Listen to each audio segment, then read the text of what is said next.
You can't find memory lane on your GPS. Hey guys, welcome back to 5nothing100nothing.com. I am Fuck It. That stands for the fittest underdog guru using intelligent tactics. Today, guys, I want to talk to you about the power and the dangers of nostalgia. Okay, so right now, if you've noticed over the last several years, things make a comeback, right? Record players, movies get remade, from yesteryear, from your childhood. Video games make a comeback, references, fashion, style, it all comes back, right? And, we think about the good old days, the simpler days of our youth. You hear about rich people talk about how they were happier when they were broke and, had a dream and were striving for something. And, it's really interesting because it's a very big market. And the reason that it sells is that you have selective memory, okay? You remember things from your childhood or, when you go down memory lane, the brain has a way of picking out the really good things that made you feel good, that were associated with your youth, with a simpler time in your life. And it can be something that's good for reflection, but it's something that you visit. You go down memory lane to visit it, to relive it for a moment. And when you're there, it can either suck you in and leave you in a state of sadness or depression because you realize at some point that you can't go back there, and it can also be used as a tool, as a powerful tool to motivate you for a better tomorrow for yourself, or to reflect upon and then to find good and find something worth pushing for in the present. You take the feelings that a product or a person or something from your youth, what was it about that time in your life or that thing that made you feel so good, right? Because if you're honest and if you can tap back into that time, it probably wasn't as simple or as fun or as amazing as your memory bank leads you to believe.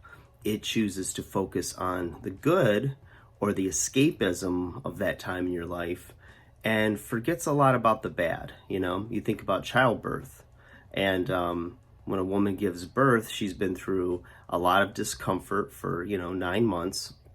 In each trimester, maybe she got sick, and it was maybe the middle of summer. It was really hot all the time. Trying to plan for this baby, the fears of bringing a child into the world, looking at her body change, maybe stretch marks, all these things, fears over finances and all those things, right? And then those sleepless nights with the baby crying and needing to be fed and changed so often. And then after a year or two, she starts to think about how beautiful the baby was when it was born, those first steps, and all things like get nostalgic. And all of a sudden, she's forgetting all the bad. And maybe the husband as well is forgetting the bad and says, oh, we want another one. And they do the process all over again. And it's really interesting because, you see it in just about every market. For me in particular, professional wrestling, there's a huge market for bringing back the old stars or the old gimmicky things that sold in the 80s and 90s, and people get nostalgic because that demographic of wrestling fan is now a little bit older, so they grew up on wrestling and they go back to it because it makes them feel young, right? Whether in the ring competition or whether as a fan. And you see that in comic books, music, all kinds of things, bringing back the old things. You see a 14-year-old kid wearing a Led Zeppelin shirt or Jimi Hendrix shirt, And you kind of laugh because, nostalgia sells. Maybe it's a parent that, told that kid all about the music and how great it was and this and that. And it was good music, but, it's always like everything else. It's relative and relative to your taste and what you like. So it can be a dangerous thing. You can't find memory lane on your GPS, because it's not someplace that you can go. You can't take a road there. And the danger comes when you decide that you want to try to relive that time in your life. You want to go back to it. Let's say you were in a marriage or your high school sweetheart, and you try to reconnect with them and do it again, and because of how you felt when you were 18, 19, 20, whatever it was. And if you do get the chance to go back to that, it's not the same because things change, things evolve. Certain times in your life happened when they did in the context of so many things, like the times in history, culture, the stage of life you were in, the experiences you had had up to that point. And, they're very vivid, good memories. But going back just is not really possible, at least the way that you remember it, because your memories and your recollection of it is not 100% accurate.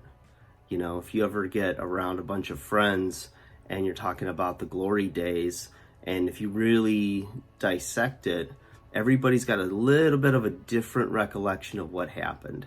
And the reason they do is because it's from their perspective. So, things all around you change. It's just that moment in time, all these things lined up the way they did for you to feel the feelings that you had at the time. So, the way you can use nostalgia for your benefit is to look at it from a perspective of what can I do tomorrow? What can I do today? What did I learn from that time? And not try to go back and repeat it as it was. You can't go back. You have to move forward.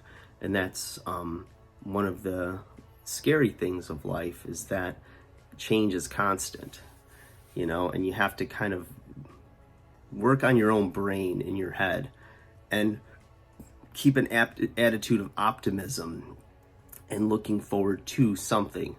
I work with a lot of people that are retired or getting near retirement, and their fears are always the same. Okay, now who am I? What do I do now?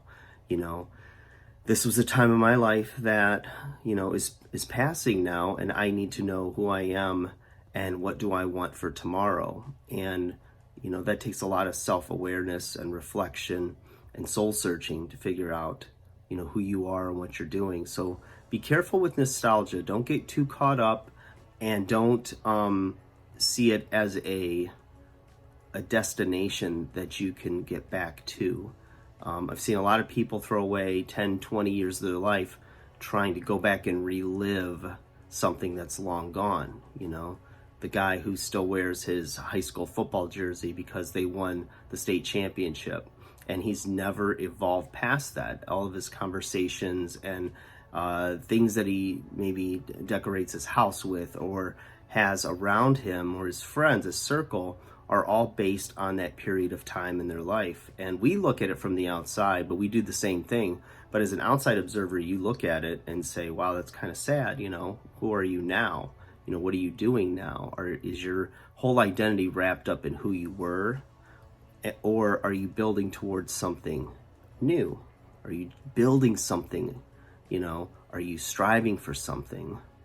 Are you helping? And if you're like bucket list full, are you helping your children or perhaps the next generation to build their legacy, to do their thing?